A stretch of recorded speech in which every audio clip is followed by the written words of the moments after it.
Queridos irmãos, queridas irmãs, nós hoje celebramos a festa dos apóstolos São Judas Tadeu e São Simão. São os últimos que aparecem na lista dos apóstolos antes de Judas Iscariotes, que foi o traidor no grupo dos 12 escolhidos por Jesus.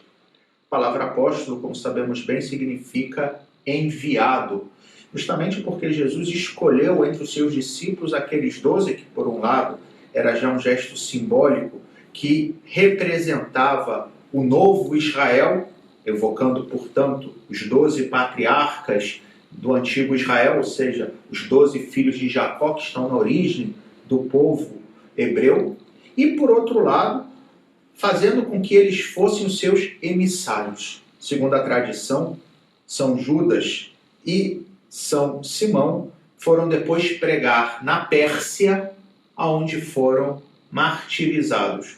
Um teria sido cortado com um machado, o outro cerrado ao meio.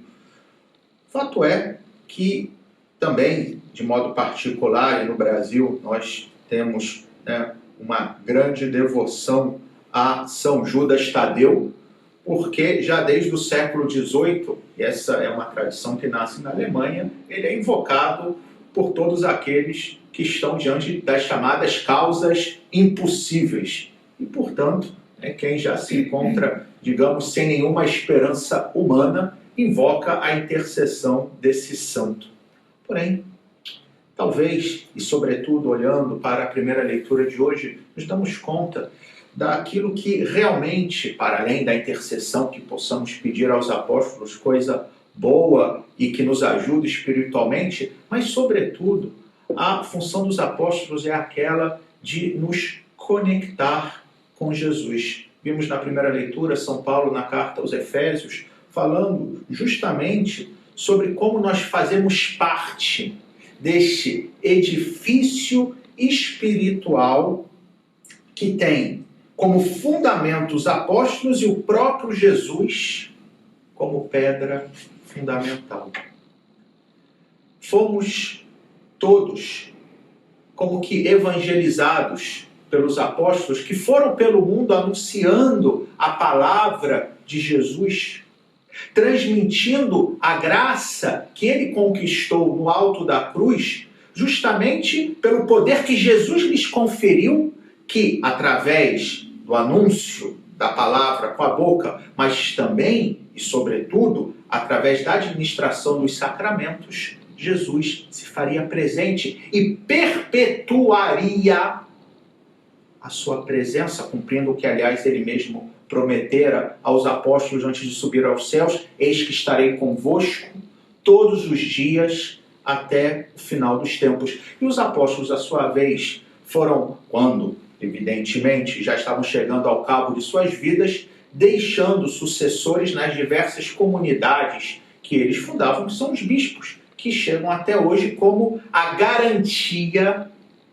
dessa corrente que chega até Jesus como pedra fundamental. Sobretudo, sempre olhando para a primeira leitura de hoje, São Paulo falava também de como Jesus quebrou o muro, ou derrubou o muro da separação que dividia os povos. Pensava, evidentemente, São Paulo na divisão provavelmente que existia no Templo de Jerusalém entre o átrio dos gentios e aquele aonde os judeus poderiam ter acesso. Então existia uma separação neta. E aí daquele que não fosse judeu que atravessasse a separação entre esses dois átrios, esses dois pátios, era réu de morte. E quando São Paulo fala que Jesus derrubou esse muro da separação, diz que já não há mais diferença. De fato, numa outra carta, ele vai dizer que já não é nem judeu, nem grego, nem escravo, nem livre, nem homem, nem mulher. Todos são uma só coisa em Cristo Jesus. Portanto, não há mais diferença entre os povos. Ele vai também dizer hoje, nós escutamos, que Jesus é a nossa paz. Porém, esses muros que ele derruba começam não do lado de fora, mas do nosso próprio coração. Porque nós nos encontramos divididos interiormente. Nos encontramos divididos entre os nobres desejos e os desejos mais vulgares. Nos encontramos divididos entre o querer ser santos, mas muitas vezes nos sentir atraídos pelo pecado. Essa é a triste realidade, mas assim somos. E toda a violência que vemos do lado de fora, toda a divisão, toda a agressividade, nada mais é do que um reflexo daquilo que cada homem, que cada mulher, que cada um de nós traz no seu próprio coração, esse conflito interior. E aí que a ação de Jesus é tão necessária para nos dar essa paz. Paz essa que os apóstolos são um instrumento, os apóstolos e seus sucessores. Agradeçamos, portanto, a Deus por ter nos deixado esse sinal visível da sua presença, da sua solicitude, do seu amor para cada um de nós. O Salmo dizia, que nós escutamos, que o seu som ressoa por toda a terra, pois que possa ressoar esse som, esse anúncio de paz, esse anúncio de reconciliação no coração de cada homem e de cada mulher. Louvado seja nosso Senhor Jesus Cristo. Para sempre seja louvado.